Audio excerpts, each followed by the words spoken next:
Hello everyone and welcome to the channel. I'm Emmanuel, I'm a former Boeing 737 pilot and a member of the PMDG 737 tech team. In today's video we are going to have a look at diversions. What do we have to consider and how do we execute them?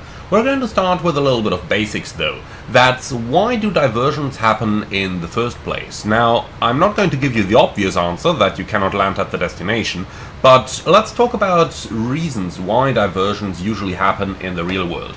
So there are two main reasons for diversions and obviously a lot of smaller secondary reasons. The main reasons are either a passenger getting sick and needing immediate medical treatment so that you have to divert to an airport somewhere en route, or there may be bad weather at your destination airport and therefore you have to divert to an alternate. Let's quickly talk about the weather before talking about the medical diversions. So, weather at the destination airport, when should you divert? Now, there's a couple of basics to keep in mind for this, and the first one is when the weather exceeds any of the operating limitations of your aircraft. So that is mostly the crosswind limit getting exceeded, or the tailwind limit getting exceeded, or the runway just having a very bad condition. For example, most operators are not allowed to land on a runway that has a braking action reported as poor, or a runway condition code of 1. Now, those are the primary reasons, but there could also be things like thunderstorms immediately overhead the airfield or just inside the approach area and stuff like that make an approach to the destination impossible. For thunderstorms, it is always worth evaluating how much fuel do you actually have. Most thunderstorm cells are moving through within about 15 minutes, so have a good look at the weather radar and evaluate whether it's worth staying in the hold or whether it is better to divert straight away. In general, we gotta keep one thing in mind. Most weather-related diversions do not happen after a missed approach, but the decision to divert is made before the approach is even started, if the weather on the approach is so obviously out of limits that you can simply not fly the approach. Now, if you nonetheless decide to fly an approach, then conduct a go-around, and then divert to your alternate airport, then you have to keep in mind that the fuel you will have when arriving at the alternate is going to be pretty much exactly the 30-minute final reserve fuel. Your flight plan does calculate a go-around and then flying the filed routing to your alternate airport and conducting the approach over there, but it does not give you any extra, so you really bring yourself into a rather dire fuel situation in such a case. So always have that in mind when making a decision whether or not to divert to an alternate airport. Do note that in most cases alternate airports are not intended to be used to offload your passengers there and then somehow get them to the destination. But in most cases you will simply divert to the alternate, refuel and then fly back to your original destination, which simply makes a lot more economical sense, thinking about that, number one, your company doesn't have to bother with getting your passengers to your destination.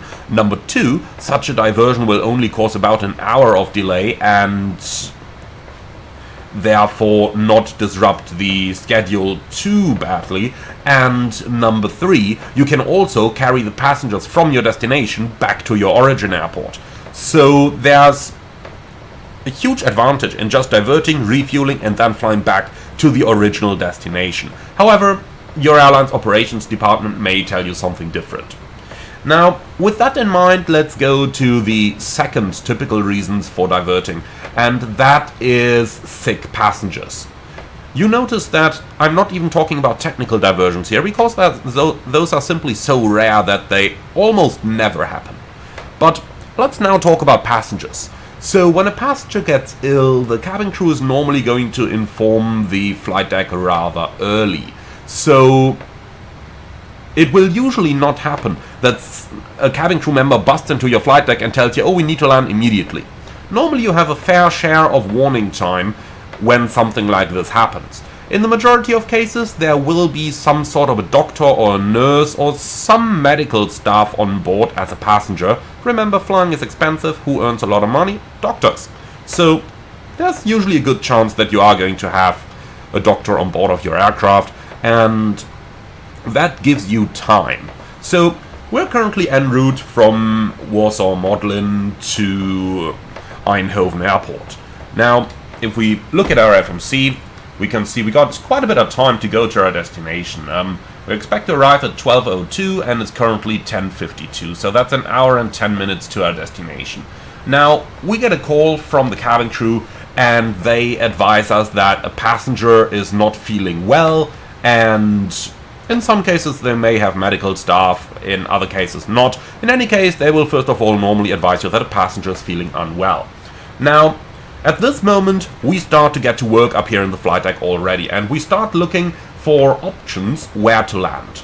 Now, when you're looking for options for a diversion, don't just look very closely around the airport. Like, it would be very easy for a flight simulator just to look here and say, okay, there's Poznan behind, there's Szczecin up there, and, you know, just looking here. No.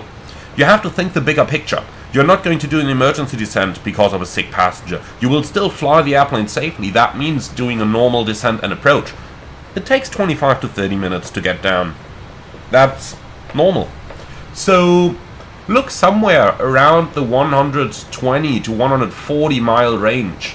So for example, today we got Berlin over here 100 miles out, and if we go to an even further range on the nav display, then we would have Hanover behind. We got Leipzig down here at 160 miles.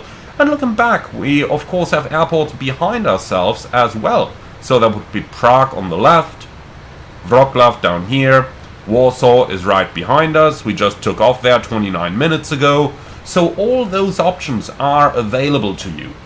And you really need to consider the big picture over here, not just the airports immediately around you. So at this time, we would already get to work, and we would start collecting the weather of the airports around us. In the time of data link, this has become easy. Let's simply go to the ATIS page. We're going to collect Echo Delta Delta Bravo. We are going to collect Echo Delta Delta Papa. We are going to collect maybe something that's a little bit out of the way as well, such as your point of origin. So let's also go ahead and collect Modlin down here. In general, we want options, and we want a lot of them, so that we are able to make an informed decision. If your airplane is equipped with a satellite communication system, it may be a good idea to call the company as well. They might be able to give you information as to which airport has a suitable hospital that may be specialized in whatever the doctor tells you that the patient actually has. If the patient has a heart attack, for example, it may be a good idea to fly down to Berlin, because Berlin actually has a hospital specialized in the human heart. So that's the type of information that you would be collecting at this point. Now, let's say we just got our weather. Let's go ahead and have a look. So Berlin, wind 230 at 6, very good weather conditions, excellent, we can land there. Leipzig, again, 210, no clouds, beautiful, we can land. Warsaw Modlin, again, beautiful weather, we can land there. So now we have options, and we are doing all of this while the cabin crew is still dealing with the patient. So the moment they come to us and tell us, okay, we need to land, this guy needs medical attention, that's when we can make a decision, and that's when we already have all the data available that we're going to need.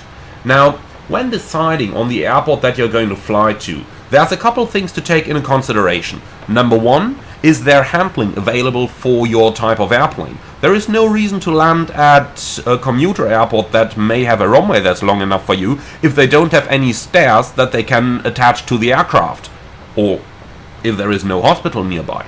In many cases it makes more sense to fly a little bit further and deliver the passenger to a place where there is an appropriate hospital.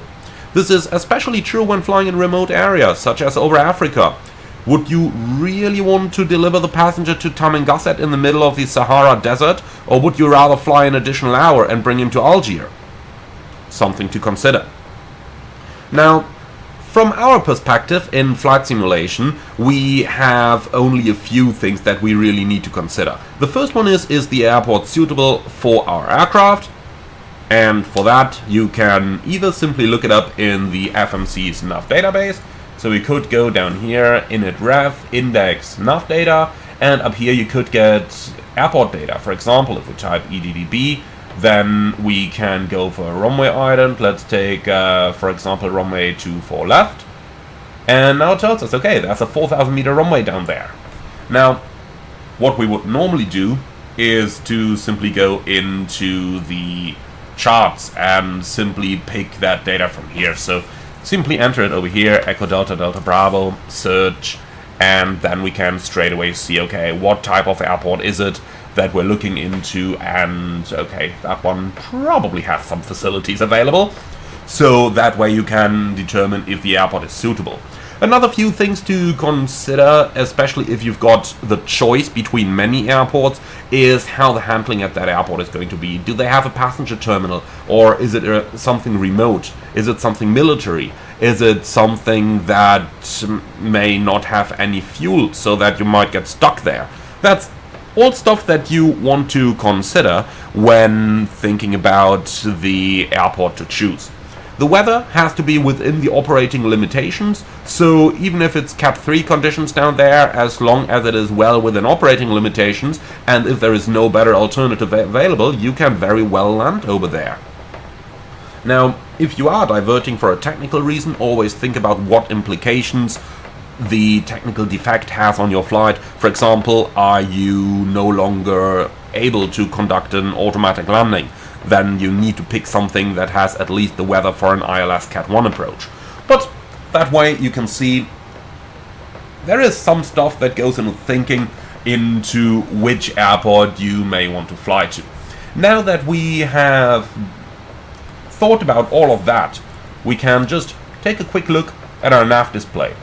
So Berlin is now about 60 miles away.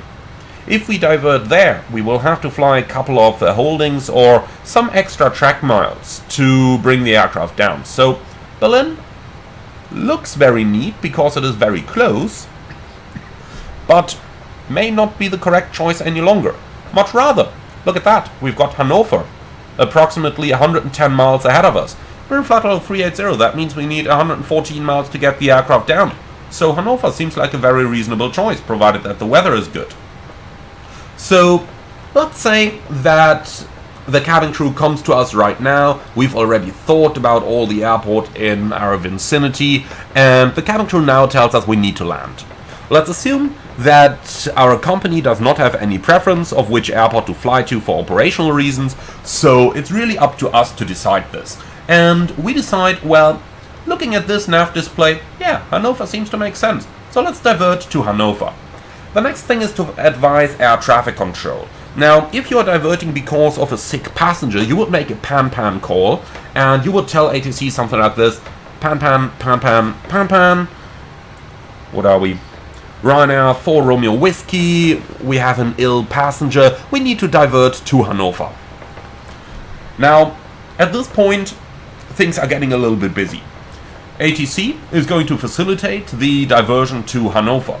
In many cases, they will give you some sort of a route or some sort of instruction very shortly after you make that call. So for example, today we're already flying into the general direction, so chances are they might just leave us on the route for now while they are contacting the approach controller for Hanover and figuring out what to do with the aircraft. So let's go ahead and use that time to start setting up. If we go to the route page, we can see that we've got our destination and our origin. The departure arrival page always gives us an option to immediately land at our departure airport. You got the arrival key up here, and then you got the destination. If you're diverting to an airport that is not along your flight plan, then you simply change the destination airport. So we go to the route page number 1. Currently we got Eindhoven down here, we want to go to Hanover. Okay, let's type Echo Delta Delta Victor and simply change the destination. Hit execute, and now we can go to departure arrival, select our arrivals for Hanover. They got runway 27 right active, so it is going to be an ILS approach to runway 27 right. Now, ATC would at some point contact us with a routing.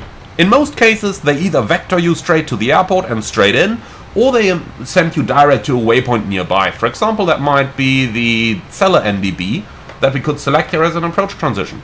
So let's insert that, and if we now look at our nav display, we can see the things have been inserted over here, and ATC would now simply send us direct to whatever waypoint makes sense there. So for example, in many cases they'll just send you direct to the final approach fix. So let's go direct to Xavier over here, select that, execute, and here we go. And now we got a routing directly to Hanover onto the final approach. Easy, isn't it? And as you can see, looking at the flight plan, we are almost right at the top of descent. Now, from this point onwards, it's simply a very normal approach setup, as if Hanover was our normal destination. There is really nothing else to consider, except that you have to reselect the destination field elevation up here, which you should normally be checking anyway. So that's everything there is to diverting in the Boeing 737. I do hope that you found this one interesting.